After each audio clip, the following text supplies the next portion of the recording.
guys, welcome back to our vegan kitchen. I've got a great recipe for you today for Easter or for Passover. I don't know if it's kosher though because I don't know these things, but it's no bake cheesecake. If you don't want to invest the time into doing the baked cheesecake, which was incredible, this is going to be a close second, and it's going to be a lot less work. Basically, we're going to put a bunch of stuff in our high-speed blender. We're going to pour it onto some graham crackers. We're going to put it in the freezer for a while. We're going to put some fruit on the top. Call it done. And people will be like, oh, did you spend all day making this? Mm-hmm. So let's get started. It's very basic. There's only 7 ingredients. So first of all, I have my raw cashews soaking in my high-speed blender. If you have a high-speed blender, you don't have to soak them. I, however, like to rinse them most of the time because you never know what's on them, and since this recipe isn't cooked, you want to make sure that they're clean because the heat is not going to kill things. So make sure that they're clean. Make sure you at least rinse them. So I'm going to drain these. Alright, now we're ready to add the rest of the ingredients. This is melted coconut oil.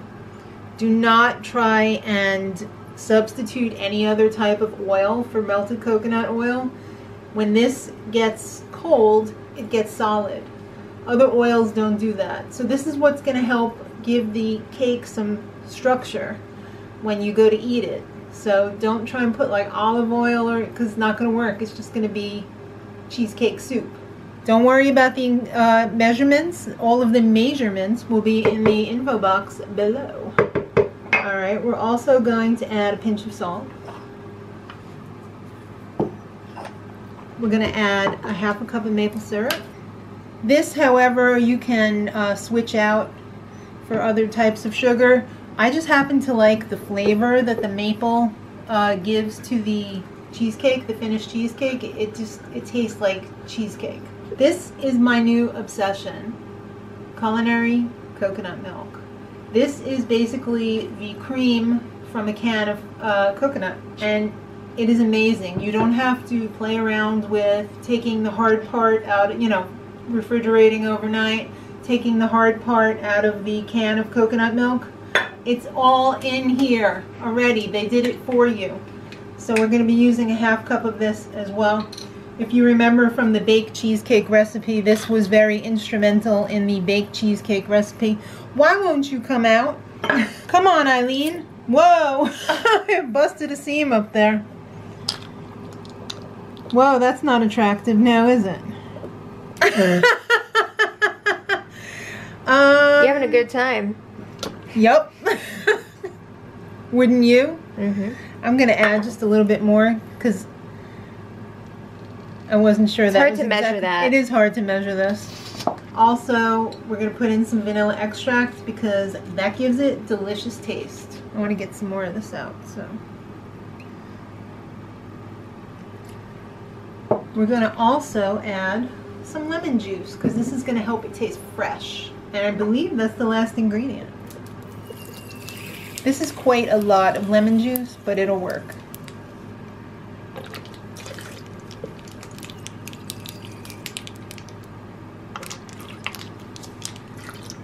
Alright, that's all of our ingredients. Easy, right? You could do it. We're going to take it over to the blender.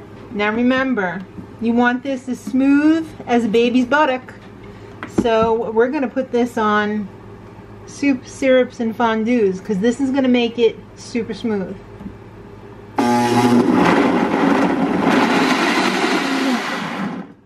Voila! We're ready.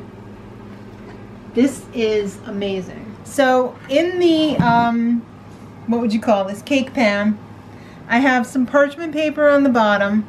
I took plain, accidentally vegan graham crackers. I figured why go through the trouble of crushing the graham crackers, mixing it with coconut oil and some sugar possibly, when I can just put the graham crackers like this.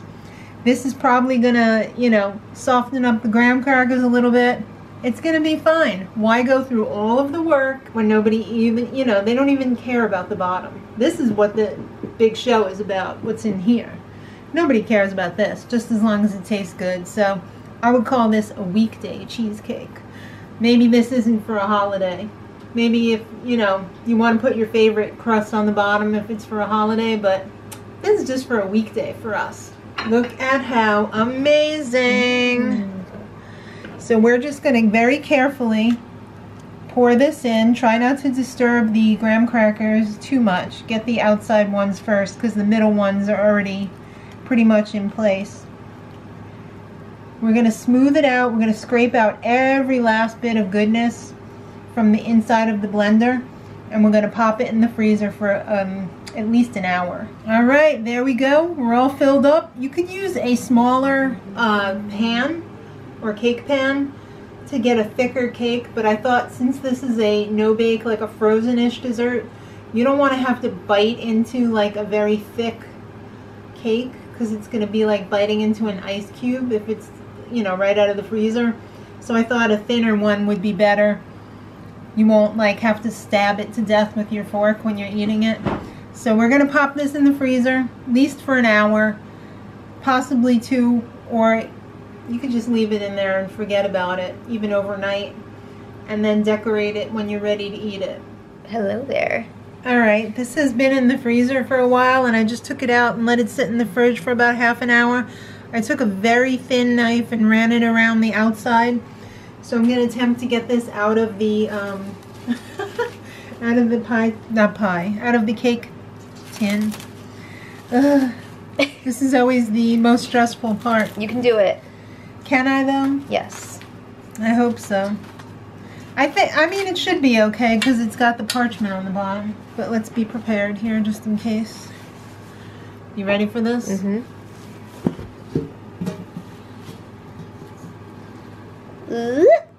Yeah! So then I guess we're going to do this. Oh, you're so smart. Right. I try.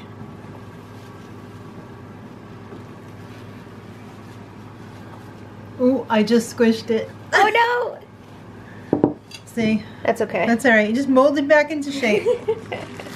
Alright, so now we're ready to decorate it. I have my berries over here that I've already cleaned and halved. So I'm just gonna make them pretty. Right? Mm-hmm. Is that pretty? I don't know. Alright, check back when we're all done. A beaut. There we go. I had 1/2 of a strawberry left over. I would have had 2 halves, but Maddie ate one before. Sorry. So that's okay. So it looks pretty nice. We're going to go take it to dinner, and I guess we'll do some voiceover when we cut it, and then we'll check back in when we get home. Alright guys, we made it back. Here is the cheesecake being served. It looked beautiful. Everybody really enjoyed it. It was nice and creamy and moist. I would challenge anybody to decide whether this was really a cheesecake or whether this was a vegan cheesecake because it was that good. It was incredible. This is what's left. I wish I could just eat the whole thing right now. I know. It's pretty rich though. I mean, you really can't eat more than a pretty decent size. I feel like I could. It was so good. Compared to the baked one was a little bit drier. But I think I might have overcooked it a little bit because it was the first time that I made it. This one, however, it was just a delight. I mean, you would swear that this was a real cheesecake, a bona fide cheesecake. So simple, like 7 ingredients besides the strawberries and the graham crackers. You could do whatever crust you want. If you're gluten-free, you could do gluten-free like oat crust. This was just amazing. I cannot recommend it enough. I hope you guys give it a try. Try it out for the Easter holidays or Passover holidays. Subscribe for more. What else can I say but much love.